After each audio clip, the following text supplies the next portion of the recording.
Shira Dach en 5 minutes. Le Rambam, il apprend la mitzvah de Maaser de Yitzhak. Et pourtant, on voit dans notre paracha qu'Abraham Avinu aussi, il a prélevé le Maaser. Yitzhak, il a fait un champ, il a prélevé le Maaser du champ, un dixième du champ pour Dieu. Et Abraham Avinu, après la guerre qu'il a fait miraculeuse, il a prélevé le Maaser pour Dieu. Et Abraham Avinu est venu avant, pourquoi le Rambam, il apprend pas de Yitzhak, il apprend de Yitzhak et pas de Abraham? Il y en a qui veulent dire que Yitzhak, c'est le Maaser de la Torah, alors qu'Abraham, c'était que le Maaser qui ont été institués par les sages après. Mais ça marche pas comme réponse. Les patriarches, ils ont fait toutes les mitzvot et on apprend des rabbanan ou pas, c'est pas important.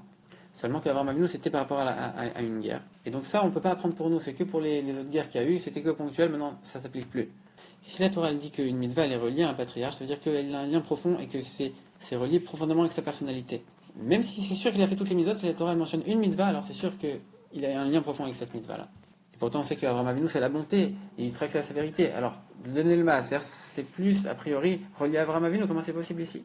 Une autre question, c'est que si on voit qu'on a aussi appris le maaser avec Abraham Avinu, alors il y a aussi un enseignement pour nous, même si c'est essentiellement relié à Yitzhak, comme on va le voir. C'est quoi le maaser en vérité? C'est montrer que tout appartient à Dieu.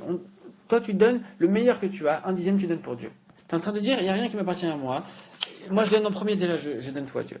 Le maaser, c'est différent de ce qu'on le donnait au Lévi, c'est différent de ce qu'on donnait au Kohen. Ce qu'on donnait au Kohen, on pouvait donner à peu près ce qu'on veut, c'était approximatif. Ce qu'on donnait le maaser, c'était un dixième, ni plus ni moins, et c'était déjà défini. C'est-à-dire qu'avant même que tu l'aies donné, même quand ça t'appartient encore à toi, en vérité, ça appartient aussi à Dieu, ça appartient déjà à Dieu avant même que tu l'aies donné. Ça, c'est la supériorité du maaser qu'on donne au Lévi par rapport à la trouma qu'on donnait au Kohen.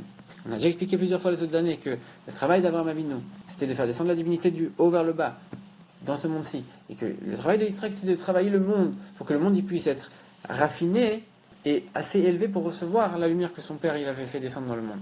Donc du haut vers le bas et du bas vers le haut. Et c'est pour ça qu'on a déjà dit il y a 1 an ou 2 que Yitzhak il a creusé des puits pour creuser profondément à l'intérieur du matériel et de dévoiler l'eau qu'il y avait, les étincelles divines qu'il y avait dans chaque chose matérielle. Et donc avec ça on comprend pourquoi le maaser il est lié à Yitzhak et pourquoi Rambam il mentionne avec Yitzhak et avec Abraham. Parce que le maaser que tu vas mentionner, en vérité, ça vient des choses qui sont de l'argent, les choses matérielles, tu vas les élever, tu vas montrer que même l'argent, les choses matérielles, tout appartient à Dieu. Ça, c'est le travail d'Yitzhak, du bas vers le haut. Et on comprend aussi pourquoi Abraham Avinu, le Rambam, il n'a pas appris le maaser de lui. Parce qu'en vérité, le maaser qu'Abraham Avinu il a fait, c'était après une guerre miraculeuse. Un miracle, c'est du haut vers le bas. Surtout la guerre d'Aram qui était très miraculeuse, et ce maaser précis de la guerre, qui a aussi servi pour la guerre de Midian après, qui elle aussi a eu beaucoup de miracles, ça c'est un dévoilement du haut vers le bas, et donc c'est relatif à Abraham et pas à Yitzhak. Et c'est pour ça que le maaser, proprement dit, élever le matériel pour Dieu, ça c'est, on l'apprend de Yitzhak, et alors même il le cite avec Yitzhak. Maintenant, comme on l'a dit, si la Torah elle mentionne aussi le maaser avec Abraham, c'est qu'en vérité on a aussi un enseignement à tirer pour nous du maaser qu'Abraham il a tiré. Il a prélevé. Il y a un endroit dans Pirkei de Rabbi Eliezer où on dit comme ça. Toi, tu penses que Yitzhak, il a semé du blé. Chas v'shalom, Yitzhak, il a semé de la tzedaka. Le Rabbi pose la question, il dit, je comprends pas. Yitzhak, c'est sûr qu'il a semé du blé. Et tu vois de Rashi, et tu vois du sens simple, que c'est évident que oui, il a semé du blé. Et alors, non seulement, tu es en train de dire le contraire, qu'il n'a pas semé du blé, mais en plus, tu es en train de dire chas v'shalom. Comment c'est possible de parler comme ça? Tu es en train d'aller contre tout. Et en plus, il n'y a rien de mal à semer du blé. Pourquoi tu dis chas v'shalom, alors qu'en plus, il l'a vraiment fait?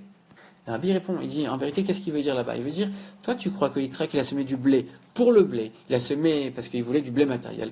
En vérité, non. Yitzhak il a semé le blé pour pouvoir ensuite faire la mitzvah de maaser sur ce blé. Il n'en avait rien à faire du blé, il voulait juste faire la mitzvah.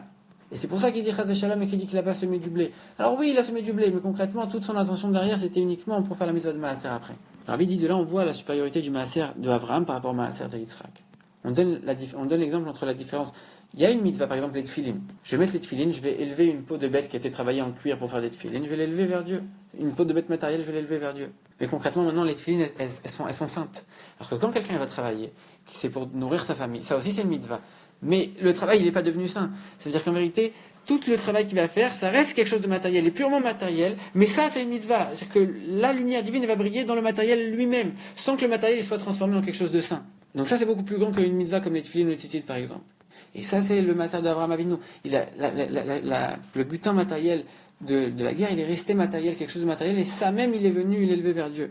Mais c'est resté, tout en restant matériel, c'est devenu élevé vers Dieu. Alors que le blé que Yitzhak il a semé, comme on a dit, c'était même plus du blé en vérité, il avait transformé son état de blé pour que ce soit quelque chose de complètement spirituel.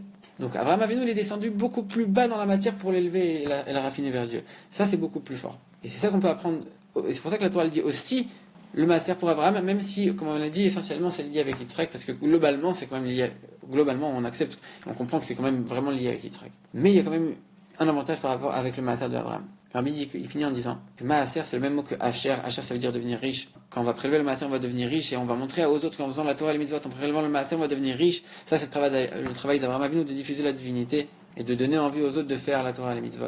Et donc ça c'est notre travail à nous.